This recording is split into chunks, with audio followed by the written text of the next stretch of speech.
Welcome to Season 7 of Naruto to Boruto Shinobi Striker. Our first DLC character is Boruto Karma Progression, aka Borushiki, and he's here to bless range types with the best DLC they have seen in a hot minute. And also the only DLC they've seen in a hot minute. But before Boruto, let's talk about the ultimate jutsu that you get when you buy Season Pass 7, which is also an ultimate for range types, and it is the fan favorite Amaterasu Dual Layer. With this ultimate, you summon Itachi so the two of you can attack with Susanoo and then ignite your own attack with Amaterasu.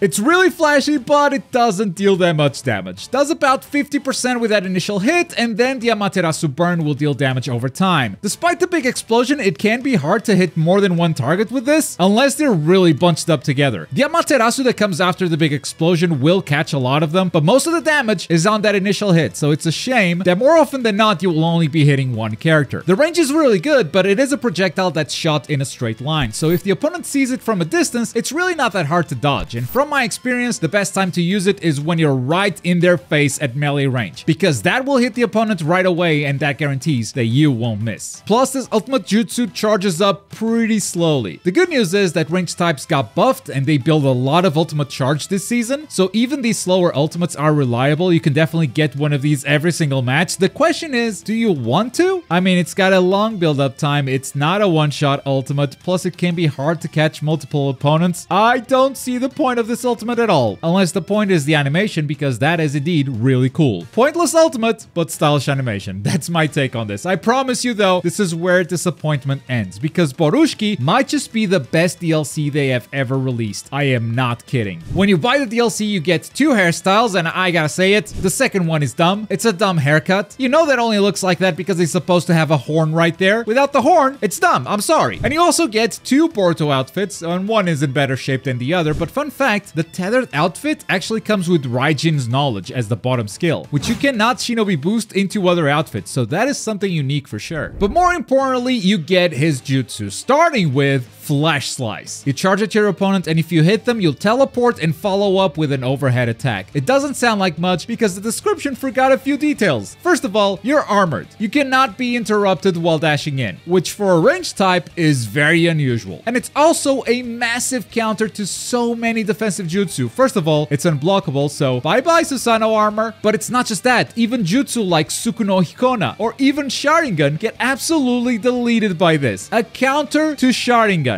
That's insane. You're rolling around in your human boulder? Nope, not anymore. It's kind of an unconventional counter, and it counters a lot of stuff. If you want to stop this jutsu though, all you gotta do is run some traditional barriers. Something like Sand Shield or Water Pillar, or straight up just a Mud Wall. Anything to stop that dash from coming in and touching you. Otherwise, you're gonna get countered. And yes, that does include armored jutsu. Demon Hunter armor, it's gone. Even worse, you're charging with a Zan Strike? Lamau. That's the power of karma, baby. And you're not just getting hit by this jutsu, because after this hits you, you're getting combos. That's right, that overhead kick puts the opponent at the perfect height to pick up the combo with melee attacks. It's just incredible. Something this good needs a major weakness, and in this jutsu's case, it's the range. Well, that and the opponent can also just substitute out of it if he has a sub, but if you're a range type, you'll figure out a way of baiting the sub before you land this. The big weakness is definitely the range. This ability is deceptively short, and it's gonna force range types to do the one thing that they hate doing the most, which is get close to you. They're not very emotionally mature. This can be dangerous to do because you're very squishy as a range type, but now that this ability has armor, maybe the way range types are played will change. Because you know what? It's not just this ability, they have added another armored jutsu. Vanishing Rasengan Full Moon. Step 1, charge up the Rasengan. Step 2, let go of the button to fire it off. That's what this whole wall of text is saying. Yes, this is also an armored jutsu, and you can keep armoring through attacks as you charge up the Rasengan, making it bigger and bigger. And actually, it only grows once. So you have the small Rasengan or you have the big Rasengan. You can keep holding it if you want, but that initial size increase is what buffs the damage and the area of effect. But while charging, you can also switch targets in case you change your mind on who you wanted to shoot. And this jutsu is also a counter to a lot of defensive abilities, but this time it's more of an expected counter. It deletes the usual barriers like Water Pillar or Sand Shield, but some of these might only be deleted if you charge up the jutsu. The fast version might not be enough. Oh yes, and it's also unblockable. Bye-bye Susanoo armor. And it's a really big damage dealer with absolutely insane range. Look at how far this thing travels, and I'm pretty sure that's not even close to its max range. But it might be hard to hit someone this far away as the tracking is really really bad. Once it leaves your hand, it will barely track the opponent, so if they see it coming, it's very easy to dodge. It's definitely best used as a surprise attack coming from outside a team battle as you jump in, which is why it's not always a good idea to charge it up all the way. You almost warn the enemy team that this is coming by charging a giant Rasengan menacingly. Sometimes it's best to just shoot it as fast as possible so the Rasengan vanishes and hits them out of nowhere. The description also talks about a pull effect, but honestly I couldn't figure this one out, nor did anyone that I know. None of us felt any kind of pull. Could be something that gets buffed in the future or just a mistranslation. Time will tell. And last but not least, we have the secret jutsu, Karma Awakening. Oh boy, this jutsu does everything. It's a 2-stage jutsu, so let's take it one stage at a time. Stage 1, you activate the jutsu and you become a god. By that I mean your health goes back to full. If your ninja tool or ninjutsu were on cooldown, that's refreshed as well, and your character becomes buffed. What are the buffs you mean? Everything. Movement speed, melee attack power, melee attack speed, ninjutsu cooldown reduction, ninjutsu attack power, ninja tool cooldown reduction, ninja tool attack power, and I'm pretty sure this is also healing me over time. I may have been joking when I said that you become a god, but that's honestly what this feels like. I mean, look at how fast you can spam triangle, and this lasts for a maximum of 30 seconds, which is a long time, at which point it just goes away unless you activate stage 2. Yeah, we're not done. Stage 2 is activated by pressing the ultimate button again, at which point you will simply teleport to your target and unleash a massive Rasengan. The cinematic hides the teleport, but I mean, I wasn't up here when I pressed the button. The range on this teleport is insane, and the damage on this Rasengan is really good. It does not one-shot anybody, but it gets pretty close, and it's extremely hard to dodge. Being on the other end of this, even if you know it's coming, it's so fast from teleport to Rasengan that your only chance to counter is with something invincible of your own. But even though this doesn't one-shot anyone, you should not have a problem getting kills with this. You have a whole 30 seconds of playing God before pulling the trigger. And even though you teleport to a single target, the Rasengan is so big that you might catch some others in the crossfire. First impression, this is the best ultimate jutsu for range types by far, and maybe the best ultimate jutsu in the entire game. I mean, as far as getting kills and playing solo, that is. If you're going for team support, stuff like Paper or Tornado might still be the go-to, but for the non-try-hard 4-man comps out there, for the common Shinobi Striker player like me, this is miles above every other ultimate jutsu that range types have. And the fact that it buffs your current build instead of replacing your jutsu like Night Guy or Barian mode do, just increases the potential this has to absolutely dominate the meta. And even though this jutsu is supposed to take a really long time to charge, thanks to the range types buff, I've literally had it every single game. Crazy good stuff. And that's Borushiki in Naruto Shinobi Striker. I wouldn't be surprised if all of this gets nerfed in the next patch, but then again, I feel like attack types have gotten away with worse. So let range types rejoice for a little bit. They have suffered for long enough. And heads up, I will not be making a builds video for this character. I'm cooking something different this time. You should see it next week. But between the My Hero Balance patch and the release of Storm Connection, something had to go. I do hope you enjoyed this next video though. It could be something we do on the channel on a regular basis. And we'll be back to cover the next DLC jutsu, which the community is already calling the Money Wall. And if you want to see who else is coming to Season 7 of Shinobi Striker, check out the initial trailer revealing all 3 characters right here. Thank you so much for watching.